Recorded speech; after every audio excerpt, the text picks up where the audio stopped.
Welcome to Treadmill Review Guru. Today we are looking at the ever popular Peloton exercise bike. This is a very well engineered, durable, and comfortable ride. So there are a lot of things about the Peloton bike we really like. The 22-inch attached touchscreen is clear, it's easy to see, it's easy to reach, content is good. The real question is cost. You're looking at about $2,300 out the door for the bike. And then you need to buy cleats and shoes and weights, run you about another $160, and then your subscription is $39 a month. So whether or not Peloton is a good buy depends on you and what your needs are and what you're looking for, but we will go into detail on all that we like and don't like about the bike.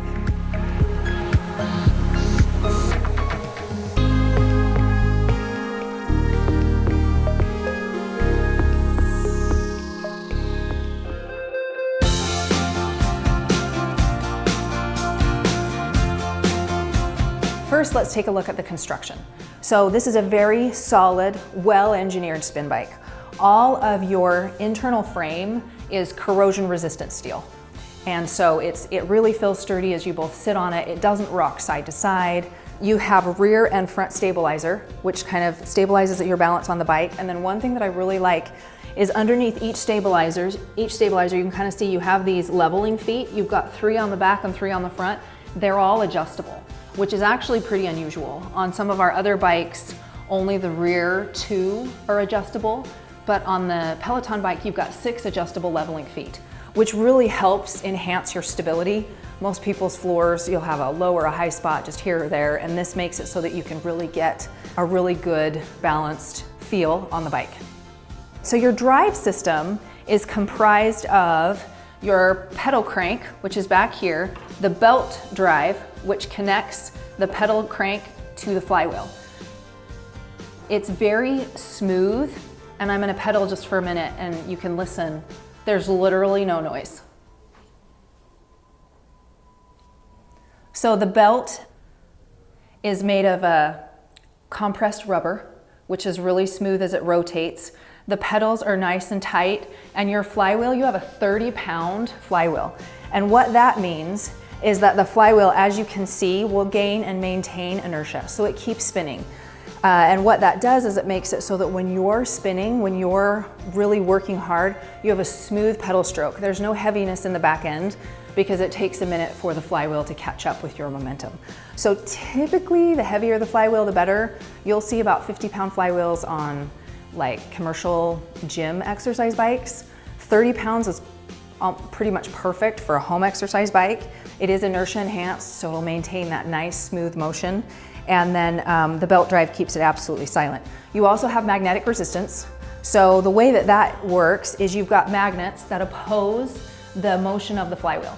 So as you increase your resistance, those magnets come down closer to the flywheel to resist that motion, and that's what creates the resistance. There's no friction points, and it's practically silent.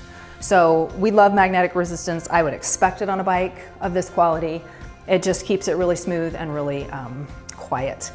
You have 100 levels of digital resistance. So the Peloton bike uses a resistance knob, which is somewhat typical of an indoor exercise bike. It's really easy to reach, it's really easy to turn.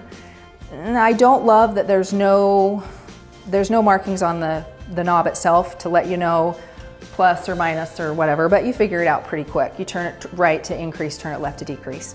And then your digital resistance is shown on the screen, so you kind of know where you are.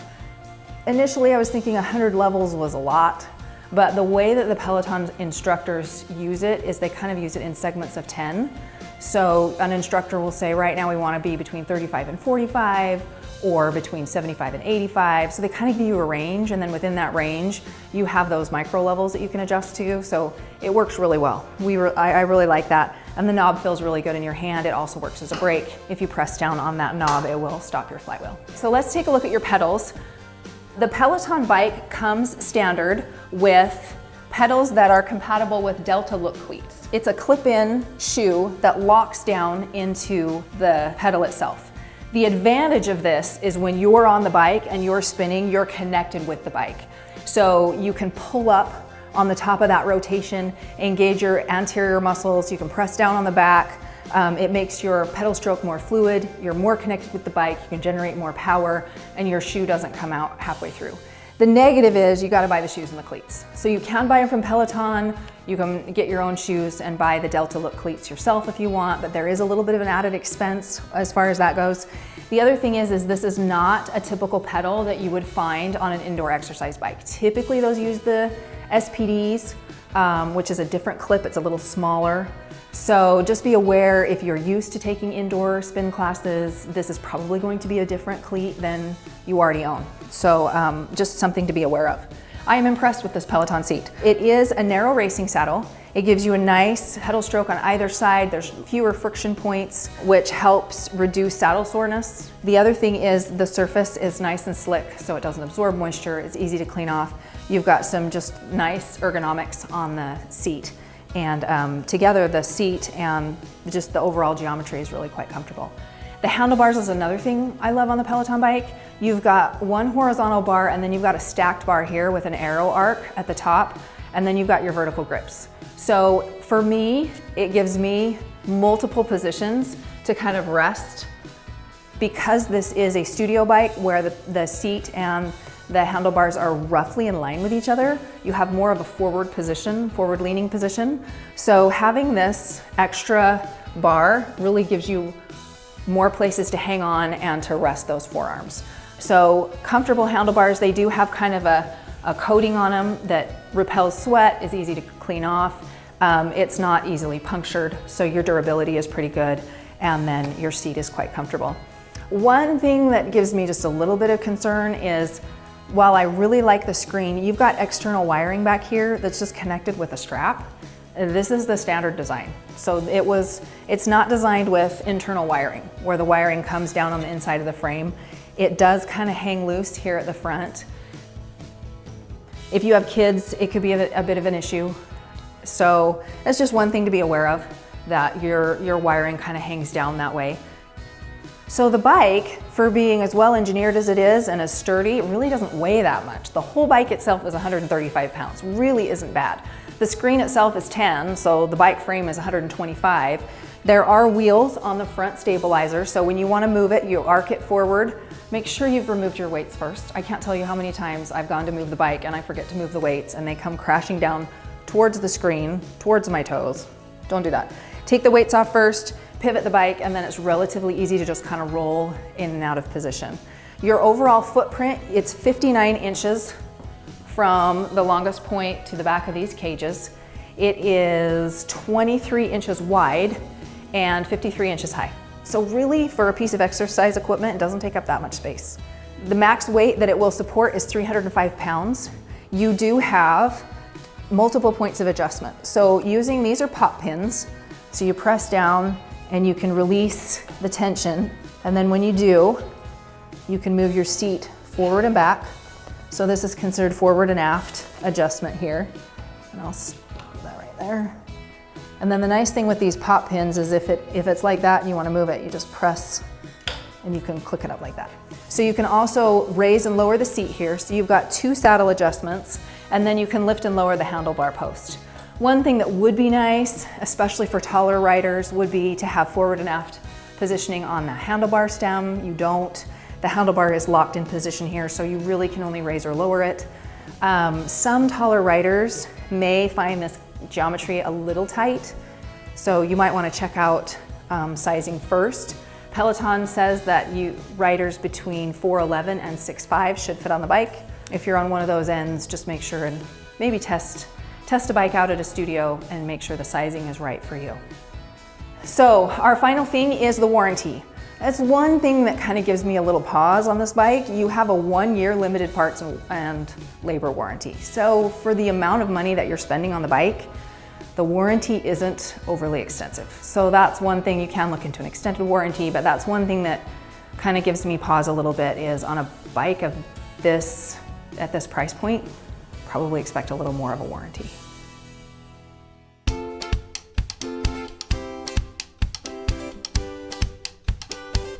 We're gonna take a look at the Peloton console. So this screen is gorgeous.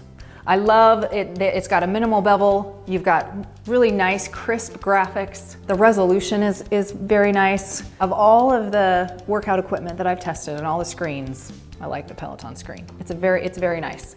And the functionality is good. So a lot, like I said earlier, a lot of your functionality for your classes and the navigability of the program itself is all in the console, which is nice. There's a few things just real quick about the console that we love. I like the fact that it pivots up and down. It does not swivel side to side. You can pivot it up and down gently depending on if you're up out of the bike or if you're trying to do a yoga class off to the side. One thing is, as you can see right here, you've got tons of class options, but there's very little outdoor routes. So I'll show you, if you go to more, you can do a scenic ride, and basically I can choose any of these rides. It's not led by a trainer, it's not in a class, it's just a drone shot landscape that you ride. So while the graphics are nice and it gives you an option to ride outside, it doesn't have the same involvement as if you were doing like an iFit ride with a trainer or something like that. So you got a little bit of music in the background, but this is kind of all you get. So let me go back. So most of your content is classes, and most of your classes are cycling. They do have some off the bike classes, stretching and yoga and stuff like that, but they're kind of supplemental. They're 15, 20 minutes maybe, and they're designed to either warm you up or give you a nice stretch session after your workout on the bike, but they're not really designed to be standalone classes. You do have a lot of classes that are combo classes, so you'll do intervals on the bike and then a little bit of weights and whatever, but most of the class content is bike-based. Another thing is there's no automation. So as I'm riding along, if the instructor tells me to do something, I have to manually do it. There's no automation between the app and the bike. There is occasionally, I've noticed, and it might not bother some people, I've noticed it, is the instructors might use language, and there's oftentimes language in the music. So you can adjust this a little bit if you want to. You go to profile settings and then you go to preferences, and you can hide classes that may contain explicit language. That's a really nice feature if you are planning to ride your bike inside, you got kids running around, you want to keep your headphones off so that you can hear what's going on around you. You can exclude those classes so that they don't show up, and then you don't have to worry about it. Some things that are great. Peloton trainers are professionals. They're fun to listen to, they're really good at cueing, they're engaging, they keep you up on what you're supposed to be doing, they always give you a range. I'm really impressed with the trainers. You've got good trainers, you've got good content, you have hundreds of class options. You have both live classes and on-demand classes. So live classes are filmed in New York, and then your on-demand classes are just any classes. They could have been pre-recorded live classes, or they could just be classes that are uploaded that you can take anytime. So you've got just literally hundreds of class options. As you can see, the display is clear, the graphics are really good. It will track your workouts for you, keeps track of how many workouts you've done in a week and what your metrics are for that week. And then always, Peloton has engaging content. This is my start screen. Now, Bluetooth connection is really smooth with Peloton. You can be on the bike and listen through your personal headphones, and it will sync with Bluetooth to the monitor, which is super nice. It's also really good, it will connect with heart rate monitors. So you can get the Peloton heart rate monitor. I've had it connect with other heart rate monitors.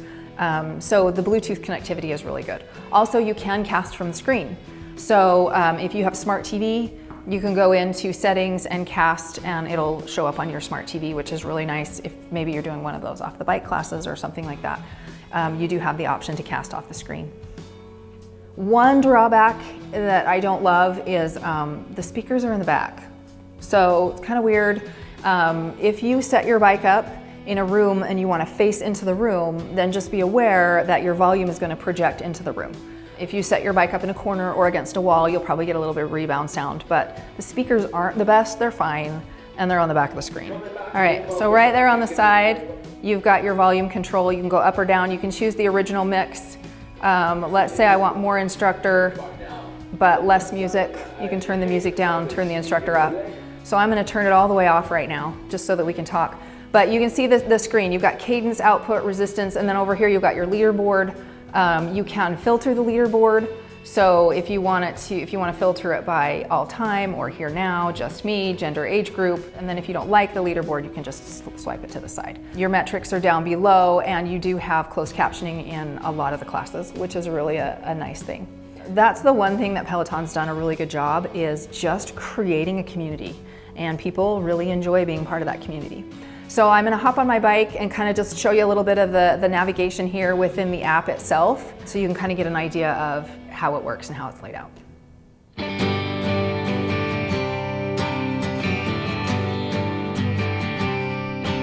First, we're gonna look at the overall comfort, geometry, and functionality of the bike. So as I mentioned, you do have to have the Delta Look clips, which clip you down into that pedal and hold your foot there nice and secure, so that you've got a nice pedal stroke, power at both the top and the bottom of that motion.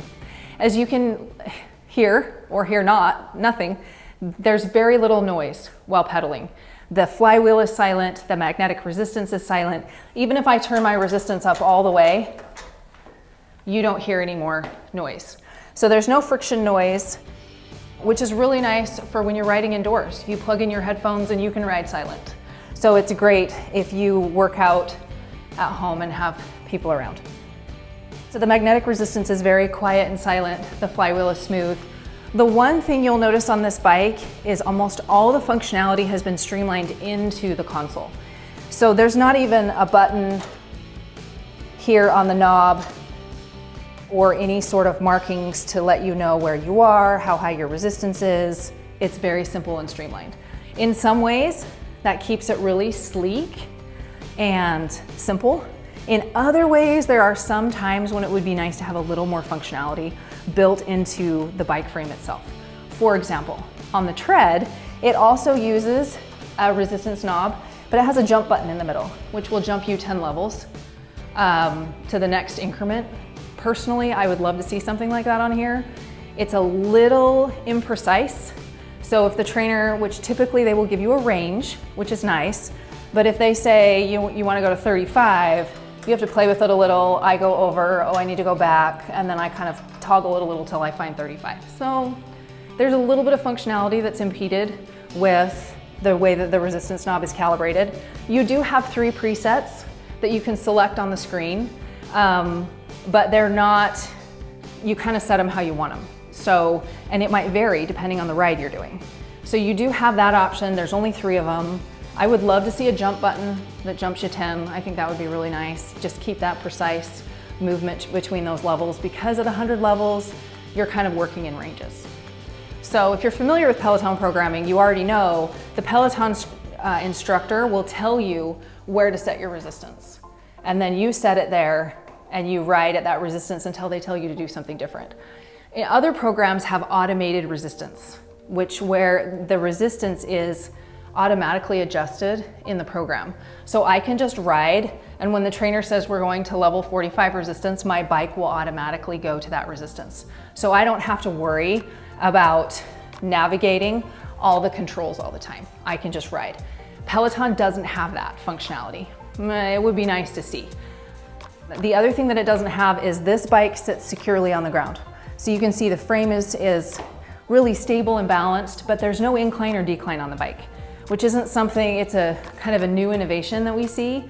The Nordic track bikes do have incline and decline, where they have a motor on the back end and an arm on the front, and it will actually lift and tilt the bike, so that not only do you have resistance and speed as your variables, you also have incline and decline. So this bike doesn't have that, and it doesn't have the automation, which would be a nice feature. Also, one thing that we are missing on the Peloton bike is there is no fan, and you notice. So it really is nice to have a fan on the bike. There's no fan. You do have 2 water bottle holders down here, and they fit the Peloton water bottle perfectly, but they're a little flimsy. I wouldn't set something super heavy here. And there's no space for a tablet or a phone or anything else. You could put your phone down in here, but I wouldn't recommend it. The way these are angled and they're kind of flimsy, something could fall out. So it would be nice to have a fan for sure, and maybe just a little bit more area to set a phone or something that you would use while riding.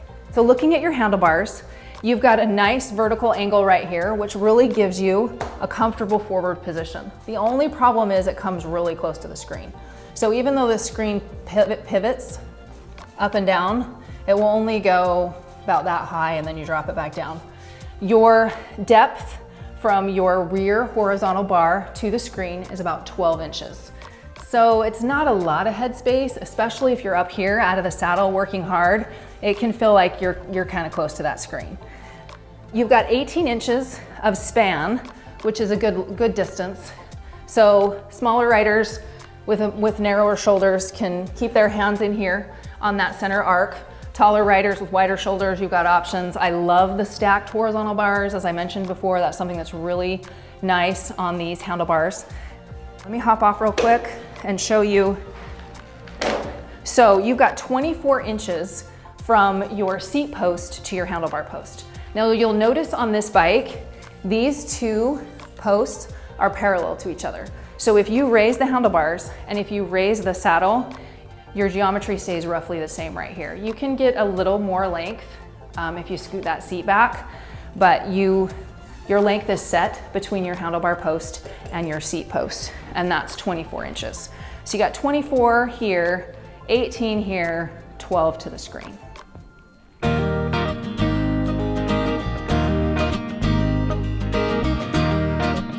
We're gonna give you a summary, the things that we love, the things that we're a little concerned about with regards to the Peloton bike. So first, pros. It's a good bike.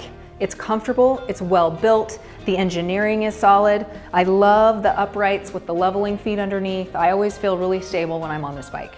It's comfortable. The handlebars are comfortable. The saddle is actually, for being a narrow racing saddle, it's one of the more comfortable that I've sat on as far as spin bike goes. The Peloton app has engaging content. I mean, that's why people like Peloton. The classes are fun, the instructors are fun, it gets you going, it gets you involved. They always have new classes, updated content. So there's a lot of really good positives about the Peloton app itself and the classes. The bike is quiet. So aside from the fact that the speakers are on the back of the screen, if you're riding at home and you plug in some headphones, nobody's gonna hear you. The bike's very quiet while you're riding it. And Peloton has a great community. There's a lot of online forums, there's Reddit groups on Facebook. People link up in the Peloton community and get to know each other, and so you got a lot of support, which is really nice. A few of the things that are a little bit of a drawback. So the bike is expensive. It's one of the more pricier bikes on the market. You're looking at $2,300 out the door, $160 for your basic package. You've got to buy cleats, you got to buy shoes, the weights come separate, and then the $39 a month. So it's a little bit on the expensive end. The classes are engaging and fun. There's no outdoor rides, at least not trainer-led ones. So that's a little bit of a limitation there. There's no automation. So you have to manually navigate your resistance and listen for the trainer, and listen for those cues to know where you're supposed to be. It would be nice to have some automation. I think that would be nice, and to have some enhanced functionality as far as maybe a little bit more control, specific control, a jump button or something would be nice on the bike itself. The other thing is the warranty is somewhat limited. For such an expensive bike, you get 1 year limited parts and labor. It's not the best warranty out there. So you got some pros, you got some cons. Ultimately, it'll come down to the rider, what experience you want, your budget, and some other things that we've kind of gone over today. So for more information, click the link below. It will take you to Treadmill Review Guru. We have got a full extensive written review on the Peloton bike. We have a written review comparing the Peloton bike with the Nordic Track S22i, which is kind of its comparable machine from Nordic Track. It does have the incline and decline, does have automation, does have some outdoor rides. So maybe read up on that. And then we've also got some links. We did a video review comparing side by side the Peloton bike and the Nordic Track S22i, so you can kind of see them, how they look, frame design, things like that. You can see them right there in that review. Always check us out, treadmillreviewguru.com, and we'll see you again soon.